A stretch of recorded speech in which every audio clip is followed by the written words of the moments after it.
राजस्थान शिक्षा विभाग के दो बड़े डिसीजन कल से काफ़ी चर्चा का विषय बने हुए हैं। एक तो ये राजस्थान में शिक्षा विभाग की बहुत बड़ी भर्ती का जो वित्त विभाग ने स्वीकृति प्रदान करी, और दूसरी महत्वपूर्ण बात है कि ये जो किताबें आप देख रहे हैं कक्षा 9, कक्षा 10 और 11th-12th में, जो विशेष रूप से राजस्थान के इतिहास और भारतीय इतिहास पर है वो बल दे रही थी।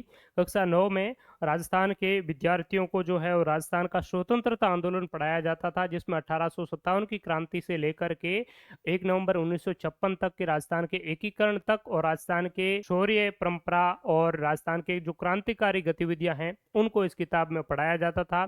इसको अब 2026-27 के सेशन से डिसकंटिन्यू किया जा रहा है, और साथ ही साथ कक्षा 10वीं के विद्यार्थियों को राजस्थान का इतिहास पढ़ाया जाता था।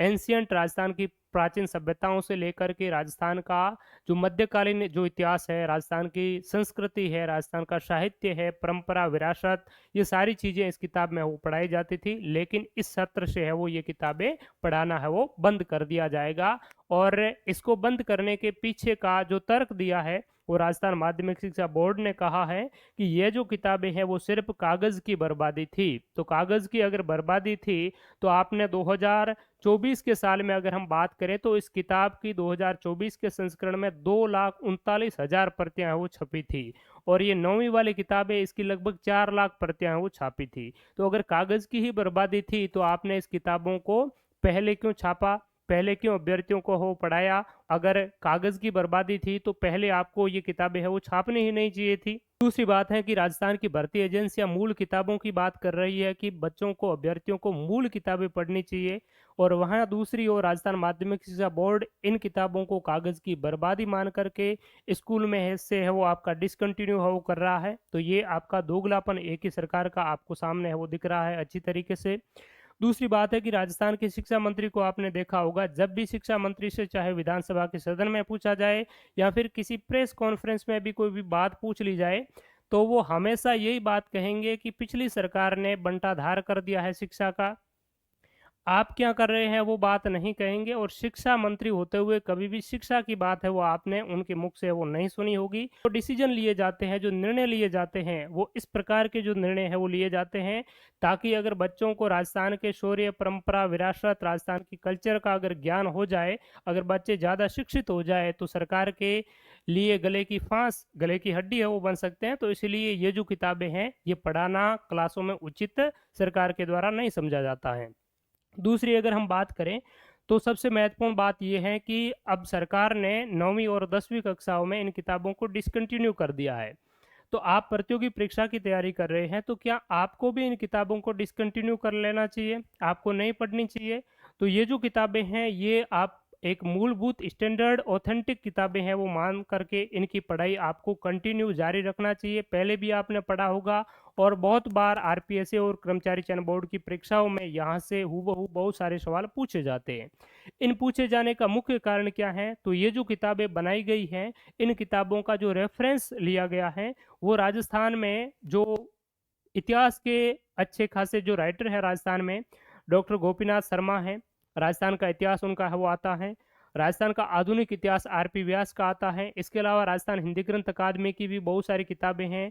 राजस्थान इतिहास में रीमा आहूजा हैं। इसके अलावा एंशियंट राजस्थान में जो आपके पुरातात्विक जो उत्खनन करता इत्यादि है, उनके जो आपके जो आर्कियोलॉजिकल जो दस्तावेज इत्यादि है, वहाँ से ये इनमें जो चीज़ें हैं वो आपकी इनपुट की गई हैं। तो इसीलिए अगर आप या तो गोपीनाथ शर्मा के बड़े बड़े जो ग्रंथ है वो पढ़ लीजिए, उनमें राजस्थान का इतिहास आपको देखने को मिलेगा, और या उन किताबों में से जो मूल जो निचोड़ हैं वो इन किताबों में है वो लिया गया है। तो अगर आप कोई वन डे एग्जाम के छोटे मोटे कर्मचारी चयन बोर्ड के एग्जाम की तैयारी कर रहे हैं, तभी तो आपको ये जरूर पढ़ना चाहिए। कर्मचारी चयन बोर्ड के लगभग लगभग आपको इन किताबों में से सवाल है वो डेफिनेटली वो मिल जाएंगे। इसके अलावा राजस्थान माध्यमिक शिक्षा बोर्ड जो है वो 9वीं से लगा करके 12वीं तक की जो किताबें हैं वो राजस्थान माध्यमिक शिक्षा बोर्ड है वो तैयार करके वितरण है वो करने का कार्य करता है।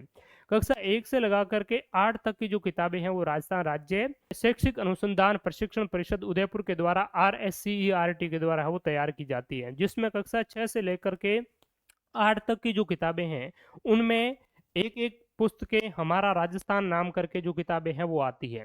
हमारा राजस्थान में अगर हम बात करें तो ये जो किताबें हैं वो पहले से ही चल रही थी, कोई नई किताब इस बार नहीं आई है। लेकिन इस बार इन किताबों में थोड़ा-सा मॉडिफ़िकेशन किया है, परिवर्तन किया है, ये संशोधित संस्करण है। इसमें अगर हम बात करें तो कुछ 1-2 चैप्टर नए भी ऐड किए हैं, छठी में भी किए हैं, 7वीं में, 8वीं में भी नए-नए चैप्टर आपको 1-2 देखने को मिल जाएँगे। कुछ पुराने चैप्टर है जैसे क्लास 8 से जनसंख्या वाले टॉपिक को हटा दिया गया है, तो ऐसे कुछ एक आध टॉपिक को हटाया भी गया है। साथ ही साथ राजस्थान में जो 33 जिलों की बजाय 41 जिले जो बने हैं, तो इन किताबों में आपको जो चीज़ें हैं वो अपडेटेड देखने को मिल जाएगी। जैसे इतिहास में ज़्यादा कोई आपका संशोधन वाला अपडेट वाली चीज़ें है नहीं, कोई स्थानों के नाम है जैसे प्राचीन सभ्यता आप पढ़ेंगे, मान लिया कोटपुतली बहरौड़ जिले में अब बेराट सभ्यता है, तो पहले बेराट जयपुर पढ़ते थे, अब कोटपुतली बहरौड़ जिला है वो पढ़ना होगा। ठीक है, तो इस प्रकार से जैसे जयसमंद झील पहले आप उदयपुर में पढ़ रहे थे, अब सलूम्बर जिले में पढ़ना होगा। तो ये राजस्थान के भौगोलिक, सांस्कृतिक और आपके ऐतिहासिक कुछ स्थल हैं, उनमें थोड़ा-सा आपको परिवर्तन है वो देखने को मिलेगा। और वैसे आपने हमारी जो क्लासें हैं वो जॉइन की है मोबाइल एप्लीकेशन पर, तो उसमें हमने चीज़ें सारी आपकी अपडेट नए के अकॉर्डिंग ही पढ़ाई हैं। और साथ ही साथ क्लास 6 से लगा करके 12वीं तक की जितनी भी जो किताबें हैं, जिसमें जैसे राजस्थान की 1857 की क्रांति है, तो कक्षा 6 से लेकर के 12th तक की जो जितनी भी किताबें हैं, RSCRT की बात करें या राजस्थान माध्यमिक शिक्षा बोर्ड की बात करें, इसके अलावा हिंदी ग्रंथ अकादमी की और भी जो रेफरेंस है, उनको ध्यान में रखते हुए हमने जो कंटेंट है वो आपको प्रोवाइड ऑलरेडी करवा रखा है। तो आप अगर हमारी जो क्लासें इत्यादि है वो देख रहे हैं, कोर्सेज इत्यादि आपने ज्वाइन कर रखा है, तो ये किताबें आपको पढ़ने की आवश्यकता नहीं है। आपके पास में अगर पर्याप्त समय है और आप चाहते हैं कि हम और इन किताबों को पढ़ना है, तो आप उन टॉपिकों को पढ़ने के साथ साथ में, क्लासें देखने के साथ साथ में, इन किताबों को भी चाहे तो आप 9th-10th को वो पढ़ सकते हैं। दूसरी बात है, इसमें जो नया जो परिवर्तन हुआ है, तो इसमें थोड़ा बहुत कुछ चेंजेज है वो हुआ है। आप चाहें तो मैं आपको यूट्यूब के माध्यम से भी ये जो है वो एक एक चैप्टर करके इनको है वो आपको तैयार है वो करवा दूंगा, अपडेट है वो करवा दूंगा। ज़्यादा कोई मेजर इसमें है वो चेंजेज आपको देखने को मिलेंगे नहीं। ठीक बात है, तो ये कुछ चेंजेज हैं। दूसरी, राजस्थान शिक्षा विभाग में 9,582 भर्ती जो है इनके लिए वित्तीय स्वीकृति है वो आपकी मिल गई है। तो देखिए, पिछली बार आपकी 7,000 पद थे, 5,000 और 2,000 7,000 के आसपास में शिक्षा विभाग में पद थे, ज़्यादातर संस्कृत शिक्षा विभाग में ही आपको देखने को मिले। उससे ये आपकी यानी कि इससे वो आप बड़ी भर्ती है वो मान सकते हैं। स्कूल लेक्चरर की बात करें तो स्कूल लेक्चरर में आपके लगभग 20,000 पद है वो खाली हैं। उसमें भी 50% बात करें सीधी भर्ती के हैं और 50% आपके प्रमोशन से हैं। तो सीधी भर्ती के भी 50% की बात करें तो लगभग 10,000 के जो पद है वो आपके लेक्चरर के रिक्त हैं। लेकिन उन पदों के विरुद्ध यहाँ पर 730 जो पदों के लिए लेक्चरर की भर्ती की बात है वो कही जा रही है। सीनियर टीचर की बात करें तो 4,037 जो पद है वो सीनियर टीचर के आपको देखने को मिलेंगे। ये नई भर्ती होगी। अभी जो आपका जुलाई में एग्जाम होने वाला है सीनियर टीचर का, वो अलग भर्ती है और ये एक आपकी अलग भर्ती आएगी। यानी कि बैक टू बैक वैकेंसी तो आपकी आ रही है, लेकिन पद जो है वो आपके कम देखने को मिल रहे हैं। इससे होगा क्या कि बहुत ज़्यादा मेहनत आपको वो करनी पड़ेगी और ऐसे जो बच्चे पिछली भर्तियों में पॉइंटों से है वो रह रहे हैं, बहुत कम अंकों से रह रहे हैं, वो जो अभ्यर्थी है वो इसमें आपके है वो बेनिफिट है वो उठाएंगे। और इसलिए आपको बहुत अच्छी तैयारी करने की आवश्यकता है। बहुत ही प्रभावशाली दमदार जो तैयारी होगी वही इनमें है वो सिलेक्शन है वो प्राप्त कर पाएगा।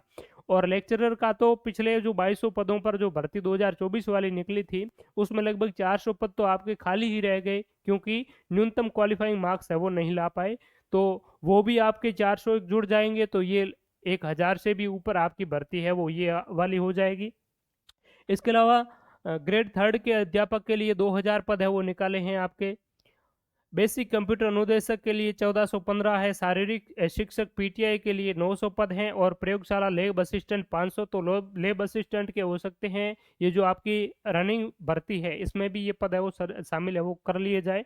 ठीक है, या नई भर्ती है वो निकाली जा सकती है। तो कुल मिलाकर के 9,582 पदों पर ये जो भर्तियां हैं आपके 2026 में लगभग इसका नोटिफिकेशन है वो आपका मई जून में है वो आना शुरू हो जाएगा। और एग्ज़ाम की बात करें तो एग्ज़ाम आपके जनवरी फरवरी 2027 में वो कंडक्ट है वो करवाए जा सकते हैं। इसके लिए तो आप चाहे सेकंड ग्रेड की तैयारी है वो करते आ रहे हैं, लेक्चरर की करते आ रहे हैं, थर्ड ग्रेड की करते आ रहे हैं, तो इन शिक्षक भर्तियों के लिए जो भी आपको सूटेबल लगे तो कंटिन्यूटी के साथ में अपनी तैयारी है वो जारी रहे।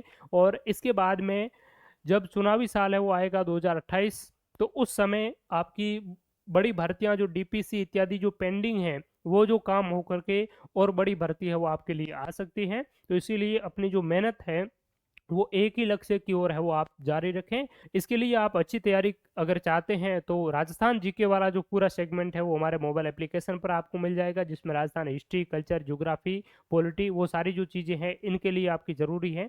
चाहे थर्ड ग्रेड की बात करें, सेकंड ग्रेड की बात करें, लेक्चरर की बात करें, तो आपको ये कंटेंट है वो मिल जाएगा। और हमने जो मूलभूत ऑथेंटिक आधारभूत जो किताबें हैं उनमें से ही जो कंटेंट लेकर के आपको सारी जो क्लास है वो प्रोवाइड हम करवा रहे हैं। साथ ही साथ आरपीएससी का जो स्टैंडर्ड है उस अनुरूप राजस्थान हिंदी ग्रंथ अकादमी की और बहुत सारी जो मूलभूत राइटर्स की पुस्तकें हैं उनसे भी हम कंटेंट है वो ले रहे हैं, जो कि आपके लिए काफ़ी महत्वपूर्ण और बेनिफिशियल है वो सिद्ध होगा। तो उसके लिए आप हमारा मोबाइल एप्लीकेशन डाउनलोड करके उसको ज्वाइन कर सकते हैं। साथ ही साथ आप अगर चाहते हैं कि ये जो किताबें हैं छठी से लगा करके 10वीं तक उनको आपको यूट्यूब के माध्यम से करवाया जाए, तो आपकी अगर विशेष डिमांड रही, आपका अच्छा रेस्पॉन्स रहा, तो यूट्यूब के जरिए भी जो इन किताबों में जो कंटेंट दिया गया है वो आपको यूट्यूब के जरिए भी मिल जाएगा। ठीक है, तो थैंक यू सो मच।